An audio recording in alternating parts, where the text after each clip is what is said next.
Assalamualaikum warahmatullahi wabarakatuh. Kembali lagi di channel Lebung Berani. Apa kabarnya teman-teman sekalian? Semoga teman-teman sekalian dalam keadaan sehat walafiat dan selalu dalam lindungan Allah Subhanahu wa taala. Amin.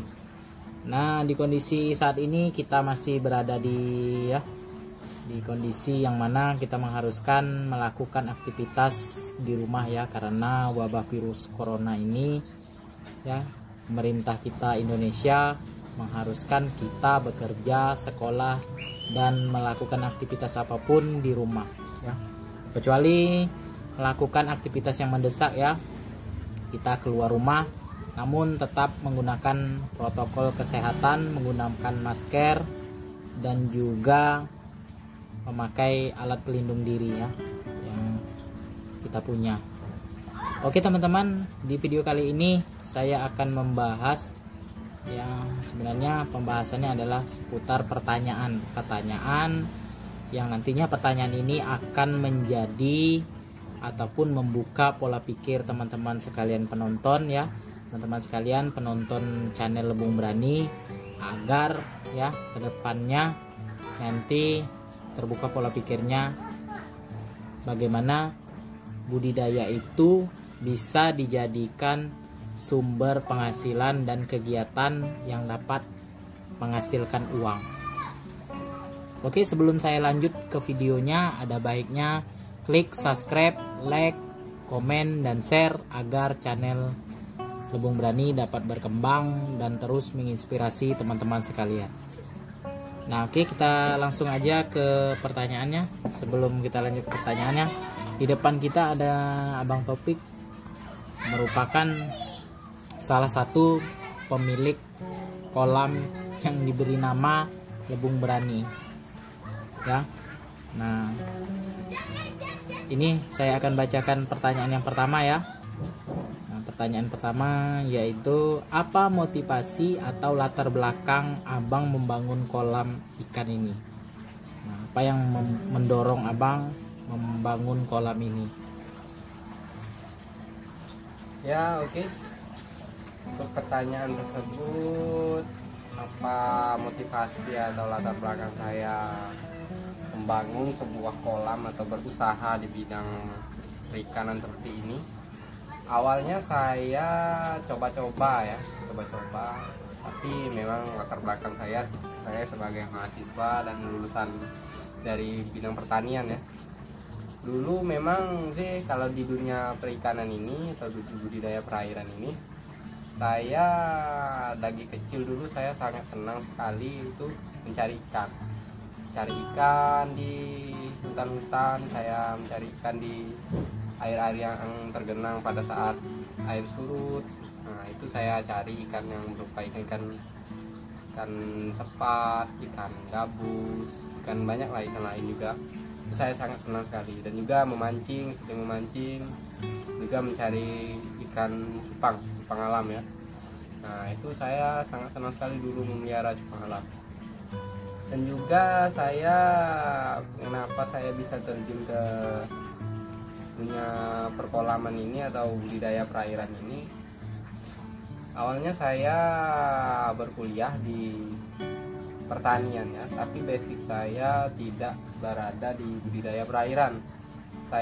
Basic saya ada di bidang agronomi, tapi saya di sela-sela waktu kuliah saya banyak belajar, banyak ketemu teman yang paham tentang budidaya perairan.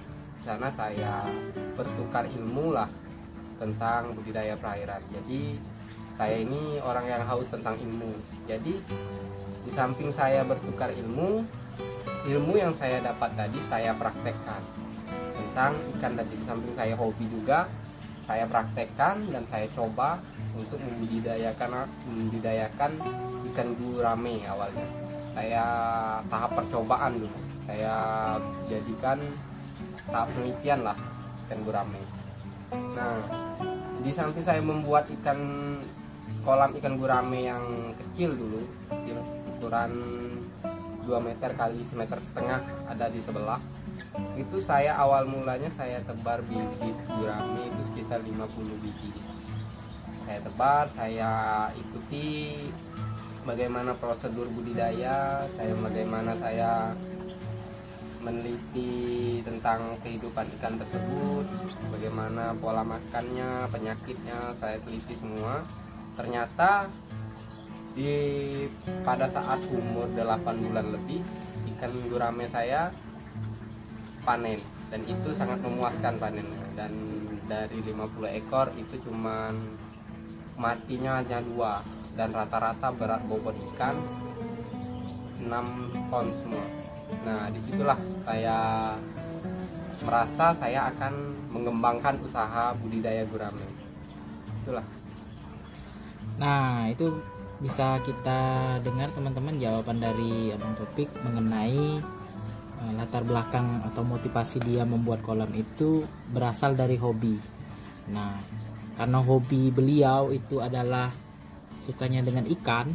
Nah, dia masa kecilnya mencari ikan dan hobinya memelihara ikan hias ya, seperti ikan cupang tadi. Jadi beliau ini ya, walaupun jurusannya adalah basic ilmu, sarjananya adalah pertanian, beliau juga menguasai ilmu perikanan karena dia bergaul dengan orang perikanan. Nah, seperti itu. Oke, kita lanjut ke pertanyaan yang kedua, teman-teman. Nah, ini ya bagi teman-teman yang mau membangun kolam ini sangat penting sekali ya. Nah, pertanyaannya yaitu seberapa besar biaya yang digunakan untuk membuat kolam. Nah, biaya ini mulai dari membangun, kemudian perawatan, dan juga ya pakan, seperti itu. Oke, Abang Topik silahkan dijawab. Ya, dari mulai biaya ya, kalau biaya awal saya mengeluarkan biaya seperti kolam yang sebelah tahap penelitian kemarin, itu saya mengeluarkan biaya sekitar 300.000 lebih. Itu di luar ongkos tukang ya, karena tekad saya ingin membuat kolam dan mendirikan suatu kolam, karena saya belajar banyak tentang bangunan juga ya, jadi saya putuskan untuk membuatnya sendiri. Nah, jadilah satu kolam itu berukuran 2 meter kali 1,5 meter, tingginya 1 meter tingginya. Nah, itu kisaran biayanya 380 lebih lah. Di luar semuanya saya kerjakan sendiri, bahan-bahannya saya beli, dananya saya dapat dari tabungan saya lah. Nah, disitulah kolam saya jadi. Dari yang tadi satunya kolam itu jadi, berhasil lah kolam saya tadi berhasil panen. Nah, disitulah saya mengembangkan sayap saya membangun kolam ini yang di belakang saya ini, dan depan sana ada juga. Nah, disitulah saya mencari modal lagi untuk membangun kolam dan meneliti yang baru lagi. Ini ikan gurame saya kembangkan lebih banyak lagi. Nah, di depan juga ada, saya coba cari tahu juga, saya gali bagaimana kehidupan ikan nila ya. Nah, rupanya di 1 bulan terakhir ini berhasil penelitian saya mengetahui bagaimana cara hidup ikan nila tersebut. Nah, di samping saya ini, kalau untuk teman-teman untuk membudidayakan ini, kolam ini saya buat sendiri juga. Ini sama orang tua juga ya, sama saudara saya buat. Ini atas pengetahuan kami di rumah. Ini biayanya, total biaya habis bahan-bahannya saja di luar ongkos tukang itu sekitar 4.800.000. Nah, itu di luar ongkos tukang ya, saya mengerjakan sendiri. Inilah hasil saya kerja sendiri karena tekad saya kuat untuk membangun kolam. Itu 4 juta. Tapi kalau teman-teman untuk mencoba dulu ya, ada baiknya coba buat satu dulu untuk bagaimana kehidupannya. Jangan kita langsung terjun lalu kita berbuat skala besar, tapi tahu-taunya nanti tidak berhasil, kita patah semangat. Nah, itu tidak baik ya teman-teman. Ada baiknya teman-teman coba dulu bagaimana cara berbudidaya. Ya, itu jawaban dari Abang Topik mengenai berapa biaya yang dikeluarkan. Saya tangkap tadi besaran biayanya yang kolam yang ukuran 1,5 meter kali 2 meter ya, dengan tinggi 1 meter, itu dikeluarkan biaya sebesar 300.000 lebih ya, hampir 400.000 lah. Nah, itu kolam beton yang dibangunnya sendiri. Apabila kita mau membangun kolam dengan menggunakan tukang, mungkin biayanya akan lebih besar. Nah, ya itu bisa kita tangkap juga bahwasanya kalau kita hobi dan juga kita punya keinginan besar, kita mampu mewujudkannya dengan tangan kita sendiri. Bagaimana itu? Dengan cara kita belajar. Oke, kita lanjut ke pertanyaan yang ketiga ya. Nah, ini karena Bang Topik ini basicnya kolam yang dibudidayakan adalah kolam ikan gurame. Jadi pertanyaan saya, bagaimana perawatan kolam ikan gurame ini? Apakah sulit ataukah gampang? Sehingga nanti teman-teman penonton sekalian ini bisa ya tahu perawatan yang Abang Topik lakukan di kolam guramenya. Silakan dijawab, Bang Topik. Nah, kenapa saya memilih ikan gurame ya? Nah, disitulah saya menjawab pertanyaan ini. Karena ikan gurame itu ya menurut saya tidak banyak sekali macam-macamnya itu. Jadi dia mau makan, selalu makan pelet, dan airnya membutuhkan oksigen, airnya selalu bersih. Nah, disitulah saya ingin mencoba ikan gurame karena biaya yang minim dari pakan dan banyak tersedia pakan alami di sini. Saya lebih memilih ikan gurame. Dari mulai perawatannya ya, saya hanya menata tanaman air, fermentasi air sebelum waktu tebar benih. Dan juga saya membersihkan kolam, hanya membuang 50% airnya, lalu saya isi kembali airnya, dan juga memberi pakan alami seperti daun talas. Dan juga pemberian pelet hanya sekedar saja untuk pakan tambahan ya. Ya itulah, kalau perawatan sih menurut saya ikan gurame lebih mudah untuk dirawat karena tidak banyak menggunakan pakan dan juga pakan buatan dan juga menggunakan oksigen seperti ikan nila ya.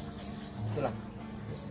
Oke, yang bisa saya tangkap yaitu kenapa Bang Topik ini terjun ke dunia budidaya ikan gurame ya.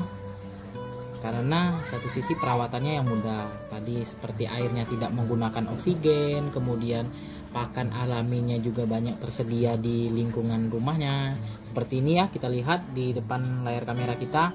Ini ada tanaman talas yang lagi ditanam, ini ya cukup rapi ya, cukup kreatif. Nah, seperti itu karena pakannya juga tersedia banyak di sini, jadi beliau terjun ke dunia budidaya ikan gurame. Nah, oke, kita lanjut ke pertanyaan nomor 4. Nah, ini ya, ini juga bisa memotivasi teman-teman.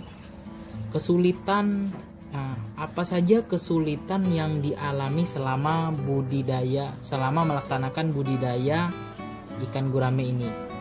Kesulitan apa saja yang Abang alami selama terjun ke dunia budidaya ikan gurame? Kesulitan yang saya alami di dalam melakukan budidaya ikan gurame ini, yang pertama saya menghadapi musim banjir lah di sini, karena di daerah saya musim banjir ya teman-teman. Pada saat musim banjir, kalau kolam yang saya bangun kemarin ukurannya rendah dari 1 meter, itu kemungkinan besar air akan masuk. Jadi ini saya buat ukuran hampir 2 meter ya teman-teman. Ini ketinggiannya 2 meter, jadi saya tidak was-was lagi dengan air banjir ya teman-teman. Dan juga kesulitan saya dalam membudidayakan ikan gurame ini dari pakan seperti pakan pelet ya, karena kita kan baru memulai suatu budidaya itu kan membutuhkan pelet ya, pelet untuk pakan selingan ikan gurame. Ya pada saat kita tebar benih kan tidak mungkin kita berikan pelet terus kan. Jadi saya mencari uang modal lagi untuk membeli pakan selingan bagi ikan gurame saya. Dan juga seperti hujan ya, hujan itu sumber berkah sebenarnya, tapi terhadap ikan juga menjadi kadang air hujan itu sangat berlebihan menjadi ikan itu dingin dan berpenyakit juga ya teman-teman. Jadi saya selalu kontrol airnya pada saat hujan berlebihan, saya kuras airnya. Jadi dengan menguras air itu menurunkan kadar pH air. Nah itu, dan juga di sini ya teman-teman, kayak kendala saya berbudidaya juga di sini banyak yang usil ya teman-teman. Apabila ikan kami sudah besar-besar, ikan yang saya budidayakan sudah besar, nah ini ada saja tangan-tangan yang jahil mencari kesempatan untuk mencuri ikan. Dan banyak saya kemarin sudah kejadian ya di kolam saya yang sebelah, itu sudah pada malam hari mereka mencoba mencuri, nah, tapi sudah digagalkan karena orangnya kabur ya. Nah, itulah teman-teman kesulitannya. Oke, kesulitan ini kalau saya rasa sama-sama saja ya dengan teman-teman yang di daerah lain, cuma ya seperti ini yang saya tangkap. Kesulitan yang dialami Abang Topik ini mungkin karena di lingkungannya sering terjadi banjir, namun dapat diantisipasi dengan cara membangun kolam yang lebih tinggi. Oke, kita lanjut ke pertanyaan yang kelima. Bukan pertanyaan ya, yang kelima ini seperti kesan dan pesan ya, ataupun motivasi untuk teman-teman para pembudidaya dari Abang Topik, bagaimana? Oke teman-teman, kesan dari saya dan pesan juga ya, bagi teman-teman yang ingin menjalankan budidaya seperti saya, ada baiknya pelajari lebih dahulu dari orang yang sudah berpengalaman. Ikuti aturan budidaya. Apabila kita mengikuti aturan tersebut dan ikuti langkah-langkahnya dengan benar, maka apa yang kita akan lakukan itu pasti akan berhasil. Saya jamin itu semua. Karena hal yang sudah kita dasari dengan prosedur, apabila prosedur sudah kita laksanakan dengan benar, dengan baik, pasti semuanya akan berjalan dengan lancar. Tinggal yang Maha Kuasa lagi yang mengaturnya. Itu saja ya teman-teman. Oke, yang bisa saya tangkap yaitu sebelum kita terjun ke dunia usaha budidaya ikan, baik itu ikan nila, ikan gurame, dan ikan apa saja, nah sebaiknya kita belajar terlebih dahulu. Belajar, kita cari referensi dari YouTube, internet, kemudian pengalaman orang lain ya. Baru kita terjun ke dunia budidaya tersebut. Nah, nanti baru kita cari pengalaman, dan saya rasa kalau misalnya gagal itu adalah cara kita untuk terus belajar. Gagal dan akhirnya kita berhasil. Oke, demikianlah ya video singkat saya mengenai tanya jawab seputar budidaya yang dilakukan oleh Abang Topik ya, channel Lebung Berani. Jangan lupa klik subscribe, like, komen, dan share agar channel Lebung Berani dapat berkembang dan terus menginspirasi teman-teman sekalian. Terima kasih.